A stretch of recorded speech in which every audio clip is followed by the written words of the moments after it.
The original Dragon Quest was released in 1986, and 31 years later, it's now out on the PlayStation 4. But does this version make you feel like the true hero as you slay the Dragon Lord, or is this version of Alfgard not worth saving?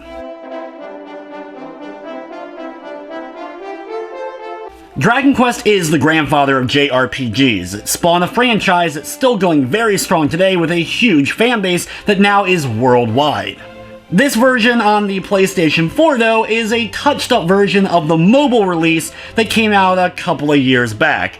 We've seen this with a lot of the Square Enix RPGs over the last few years, with them getting mobile ports and then those mobile ports getting either PC or console releases. The biggest jarring difference for longtime Dragon Quest fans is going to be in the artwork.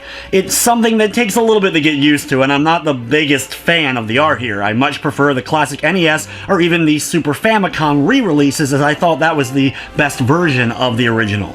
The mobile release, and thus this release, is based in some way on that Game Boy Color or Super Famicom re-release, so things were tweaked a bit, made a tad bit more accessible and easier, and that included some of the dungeon designs being changed up.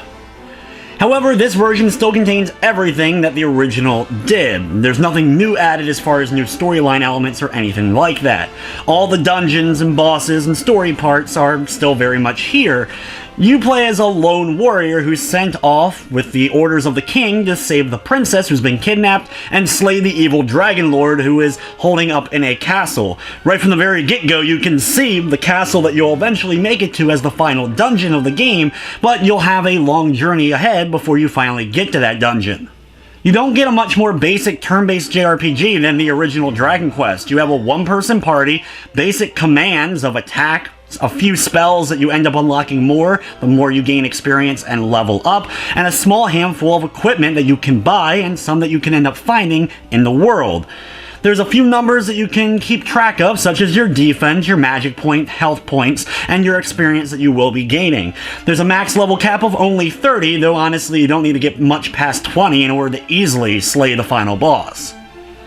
If you're someone like me who's played through the original Dragon Quest in every incarnation that it's had over the years, it's still as enjoyable to play through this version, but if you've never played Dragon Quest before, this isn't necessarily the version I would recommend checking out if it's your first time ever experiencing the series. It's going to seem very bare bones if you're used to more epic JRPGs that would follow, and even later games in this series, but it's great to see where the games came from if you're a historian at all of the JRPG.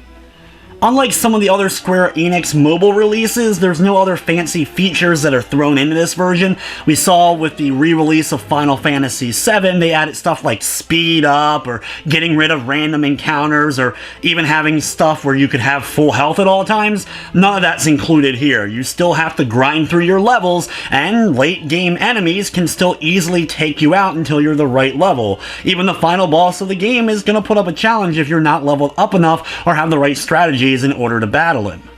From the technical side of things, though, the game ran smoothly. I didn't run into major glitching, crashing, or slowdown of any sort.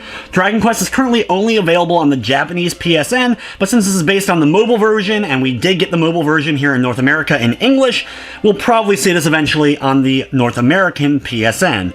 It's currently 648 yen, roughly $5.92 American. The most disheartening thing for me, though, was it doesn't have a full trophy list or a platinum. I've played almost every version of the original Dragon Quest, and it would have just been a nice little cherry on the sundae to have a platinum in this version. Overall, it's still the original Dragon Quest. I still loved it, played through it all night, and still have fun doing so, even if I don't particularly love the art style here with this one. It's hard to rate because I have such a long history with the series, but if I have to just rate this port based on not only its look, but since it doesn't have a whole lot of added features or anything like that, I'm going to be giving this particular version a 7 out of 10. But anyway guys, that's going to wrap up this review. I'd like to thank you for watching, and of course I hope you enjoyed.